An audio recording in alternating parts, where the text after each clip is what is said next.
Earthwalker, What's good with you? listen, I've been waiting to see you for a while now, and I said I'm not doing no more videos on Iran until Earthwalker comes. Oh dear.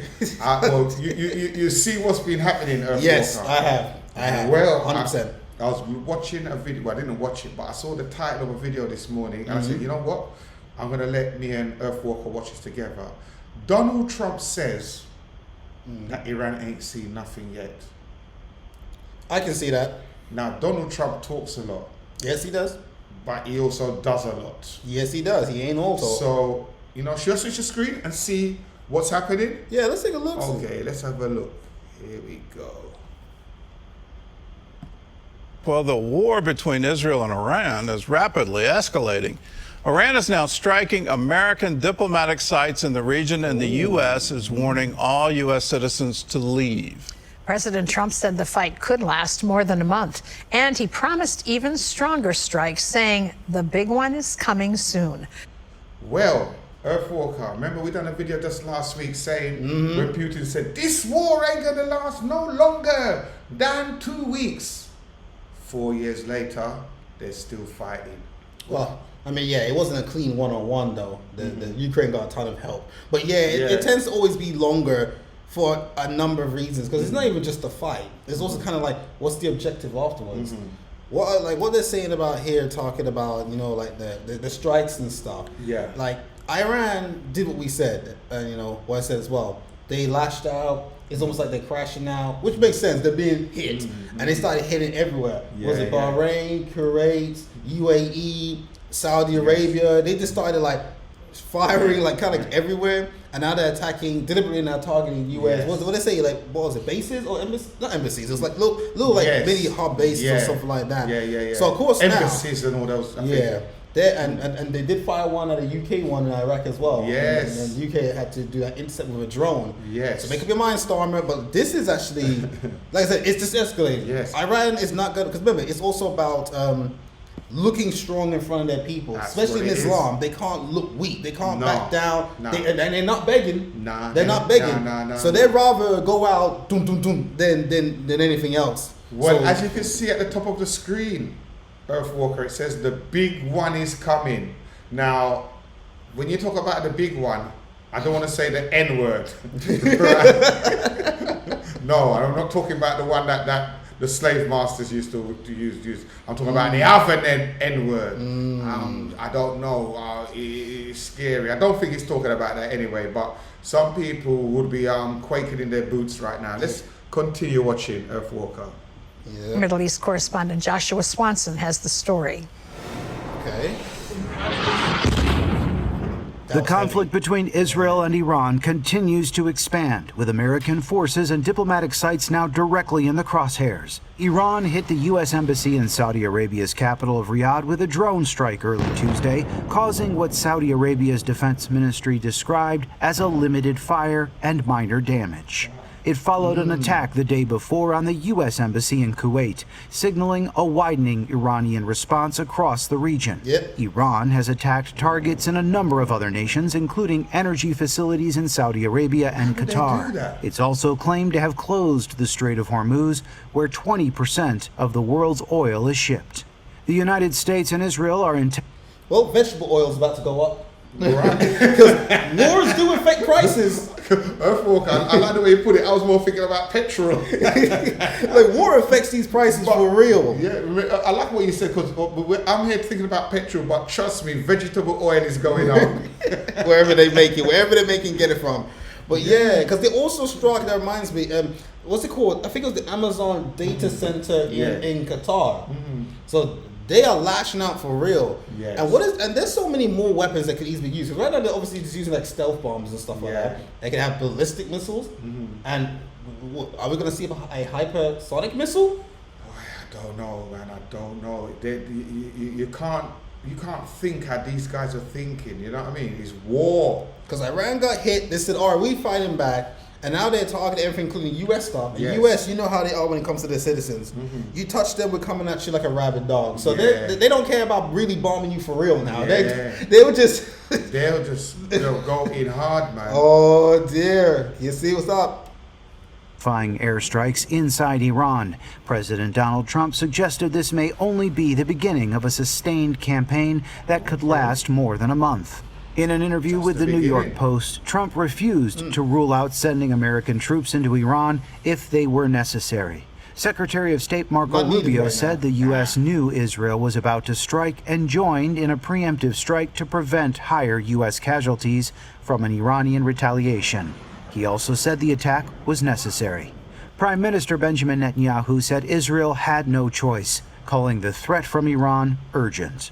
After we hit their nuclear sites and their ballistic missiles program, you'd think they learned a lesson, but they didn't, because they're unreformable. So they started building new sites, new places, underground bunkers that would make them.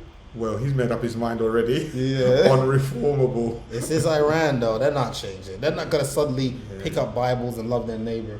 Yeah, that's true. That's, the Ayatollahs are not doing that. Yeah, that's true. That's true. That's true. And people, we're laughing, right? But we're not laughing at the situation. It's serious. Sometimes if you don't cry, if you don't laugh, you'll cry. Ballistic missile program and their atomic bomb programs immune within months. Trump also said that the largest phase of strikes is still ahead. We haven't even started hitting them hard. The big wave hasn't even happened. The big one is coming soon. The human toll is rising. U.S. military officials confirmed that 6 American service members have been killed in the first 3 days of the war, including troops killed in an Iranian strike on a base housing American forces in Kuwait. At the Pentagon, Defense Secretary Pete Hegseth was asked by a CBN reporter about praying for U.S. forces. As you said, there are a large amount of U.S. service members that are in harm's way right now. What is your prayer for them? I know we think about them with every decision that we make and every recommendation that we make to the President of the United States. That's political talk. Not to come after you, except done a few things that's annoying, but like after that, you're all right. It's just like, when you recognize political talk when you hear it. Oh, yes, it's all political. It's all political. When you think about that with every decision that we make, no, you're right now thinking about how to stop nuclear Iran. And I know you guys say things that sound good, but can we just keep it a buck? Yeah. Like you care about them, yes, but not every decision. It's political, man. It's all political. It's political. Press on Earth Walker. Yeah, man. These guys can't trick us. We've been listening to these guys from the day we was born. Let's go. Those recommendations are made prayerfully.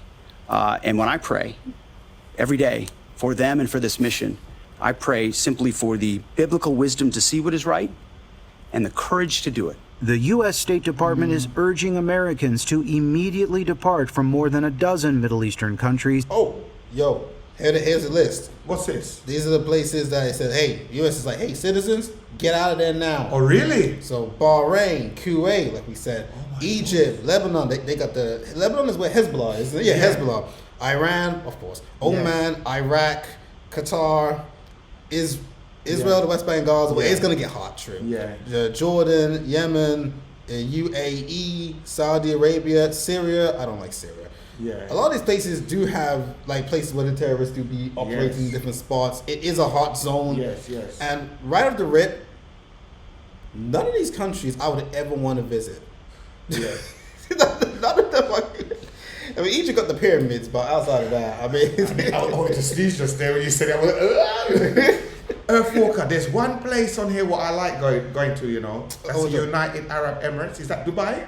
Oh, they got some good stuff there. Yes. UAE, yeah. UAE is not exactly the same as the other still. And there's a lot of British people living out there right now. Yeah, especially as you mentioned Dubai, the zero income tax. I mean, that's attractive. That's attractive. So I don't know how they're going to work it out with that one, because a lot of British people live there, a lot of Americans, and I don't know how they be feeling right now. I don't know. But some might take their chances, and some will run. I mean, if you're living out there in Dubai, you got the cash to run when you need to anyway. So yeah, that's true. I got to tell the truth. If I was living there right now, I might have to make the decision to come back home and face the 40% tax. No, but I'm staying there. Why do you have to say that? I'm staying. I ain't coming back. Including Israel, as the conflict deepens.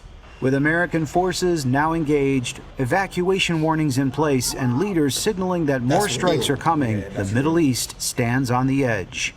Joshua Swanson, CBN News, Jerusalem.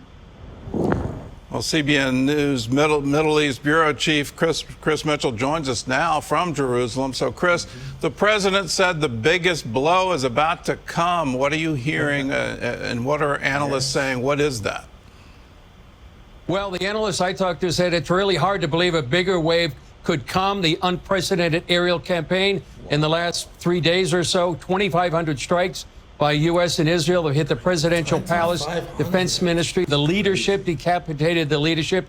They're hitting the IRG headquarters, and ongoing efforts to hit the ballistic missile launchers. And they could raise the stakes. One thing they could do, the number of strikes even more. Some have said they could hit more of the nuclear sites, or they could hit Iran's oil infrastructure. But that might affect oil prices, and also if a regime or government comes, they don't want to have that decimated right now. Or some have said it could be rhetoric, just to send a signal, Gordon, to what's left of the Iranian government that the war is far from over. And also just want to let you know that there's a new front in the north that's open. Hezbollah fired some rockets into northern Israel, and the IDF is responding with a campaign. Once again, Lebanon, Hezbollah. Yes. Lebanon's another crappy place that's infested, bro. For years. Yeah, they get involved. Hey, we see an opportunity. Let's hit Israel now. Yeah, Well, what you call it? He said like, what you call it? The big one will be coming, targeting. I was like, that's like the main objective. Yes. But it's like, what you call it? No, there's something he just said before all of that. Oh no, I don't remember it now. Don't worry, hopefully they'll say it again. I don't remember it now. Yeah. Oh. Don't worry. I'll give you a pen and paper next time so you can write it down. Massive campaign that might signal the end of Hezbollah as we've known it. And also just heard this report just in a few minutes. President. 1 second, dude. Just remember it now. Just remember it now. Good. Yes. Thank you. Thank you, Lord. No, you know how they took out the main guy, the main Ayatollah, the supreme leader of Iran. And then it was like, they then brought in someone else. He's now the acting replacement in Iran. And I think he got taken out the next day.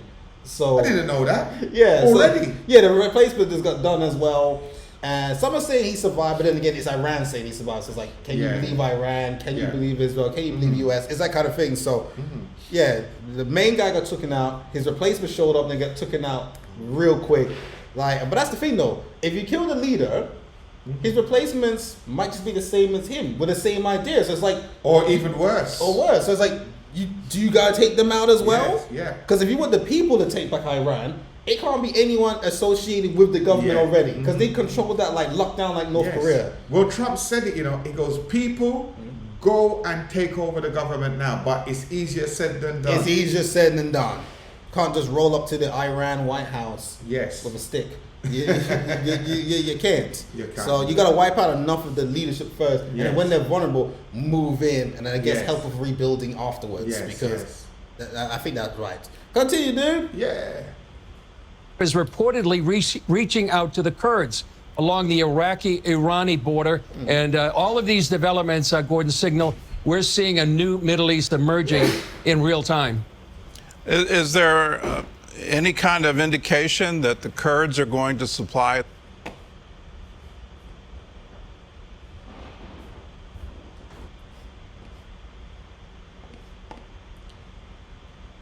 ground troops needed to make sure the Revolutionary Guard doesn't stay in power? That's possible, and they are armed, and they've been in Turkey, they've been in some in Syria, and some in Iraq, and so they could be one of the potential forces that would actually help overthrow the regime and the IRGC. Well, today is the Israeli holiday of Purim, when the Jews in Persia were delivered from Haman, the plot to annihilate all of them. Did the Jewish people today see a parallel to the biblical story? And what's? I saw a post on that.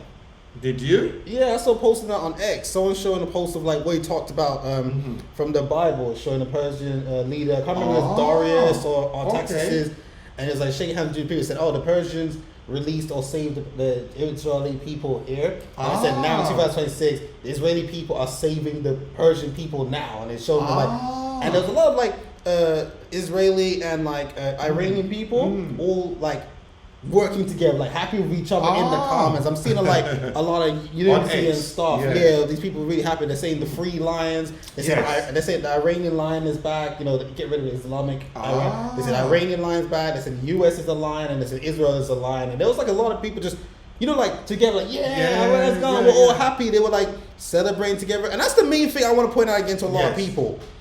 It's about really at the end of the day, what do the Iranian people want? That's right. It's like what we said before. They're dancing and celebrating. This is literally for the most part. It seems like that's the majority of what they want. They are the one that's feeling the pain. They're living in it. Not us over here. Those who live in the country. What do they want? Let them vote for what they want. And it sounds like I'm just right. And it sounds like they want this. I'm seeing so much support from Iranian people in Iran and outside Iran, but still Iranian. So if the people are happy about it and the nations are trying to keep things safer, I mean, what are people really mad for? Really mad for. But continue. Let's continue. In Jerusalem. Well, 100% is the answer I got from a rabbi friend. What's happening right now in the Middle East is not lost on the Jews here in Israel and around the world. The parallels are striking. Some said just word for word. It's the same month. It's the same day. As you said, about 2,500 years ago, there was a genocidal decree that went out from the king to wipe out all the Jews. Yet the man behind that decree, Haman, was wiped out, not the Jews. And so now, 2,500 years later, that genocidal regime that chanted death to Israel for decades is being taken down. Jews read the book of Esther. It's twice on Purim. They call it the Megillah. Some write it in bomb shelters last night. I just heard some are going to read it later today in bomb shelters as well. That's when Haman, the villain, is booed. Mordecai, one of the heroes, is cheered, and the heroine, Queen Esther, is celebrated. And it's the only book in the Bible, Gordon, where the name of God's not mentioned. And yet many people see, you can clearly see his hand. His name is hidden in the text, but his hand wrote every page. And also, finally, there's a tradition here in Purim for some Jewish men to get a little tipsy as celebrated. But this year, they've been instructed not to get drunk. They need to be alert, get themselves and their loved ones to a bomb shelters within a minute's notice. But one person told me there's no need for alcohol to feel how miraculous this is, how historic the moment is. In 2,000 years, many people, he says, are going to be talking about this. And one of them told me that he told their grandchildren, you'll be telling your children years from now what today was like. And they're feeling like they're living in messianic times. Well, the best part of Purim is the cookies. So talking about cookies, they have Gordon? boxes of cookies in these bomb shelters, and they can celebrate that way. For such a time as this, we've been saying it for a long time, and I've heard it. Well, switch the screen. Earthwalker, as we was watching the video, something came to my mind. I was saying to myself, how much people lives in Iran? How much do you think the population of Iran is? I've never looked into that. It's, I mean, Iran, it is, in terms of size, it's bigger than Iraq, right? I don't know. I'm not going to sit here and say I know the population. I don't know. I was surprised. I just looked. 93 million people. Okay. It's a big country. It's a big country. Well, so, boy, I don't know. This could be more serious than, well, it's serious as we know that it is. But I didn't believe that country was so big. So they must have got a large army as well. Especially if they what you call it. I feel like, but the army, that's the thing about the army.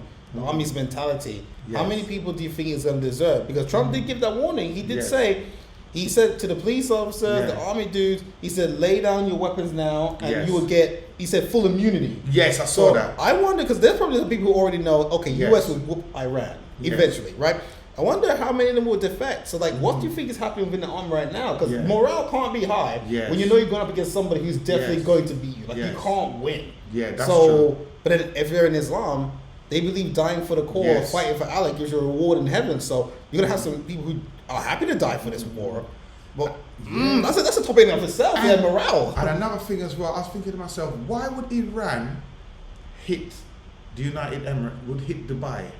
Why? Isn't that they're both Muslim countries? Well, then I don't understand this. You know what I'm saying? I mean, it's definitely because there's a lot of denominations within Islam. They're trying to make it sound like Christianity is the only one that has it. There's Shias, Sufis, not Sufis, Salafi, Sunni, like all this other stuff. But no one cares. But then I think UAE also have chosen the more peaceful route. Oh, definitely. We're not all about death to Israel and stuff like that. Yeah. And so Iran sees it as a traitor, because I think one of the 3 don'ts was never be friends with Israel, never like make a deal with Israel, or never do something. It says in UAE is like, no, we're kind of cool right now. They're doing everything, we're doing a thing. We're trading, spices and herbs, whatever, right? They're like, all right, you guys are filthy traders.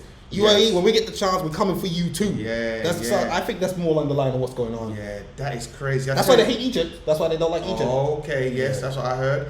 Well, people, we could speak about that for another hour. Yeah. So we're going to end it here, But remember what Donald Trump said. And you know that Donald Trump, I don't even know what to think about this man, but he said the big one's coming. The big one. I'm scared. I don't know what he's up to, but as Christians, continue, please, to pray for the leaders. Continue to pray for Donald Trump to make right choices and decisions. Yes. And everybody that's involved in this war, all the leaders, and pray for the innocent people living in these countries also. Anything to say, Earthwalker? Oh, you something done nice. You something done nicely. They said, leaders move with wisdom, hopefully heavily wisdom. Yes. Pray for the innocents, and where God makes takes opportunities and makes things out of this. Yes. Because opportunities has been happening because of this. Yes. That's for another time. But, Definitely. Yeah.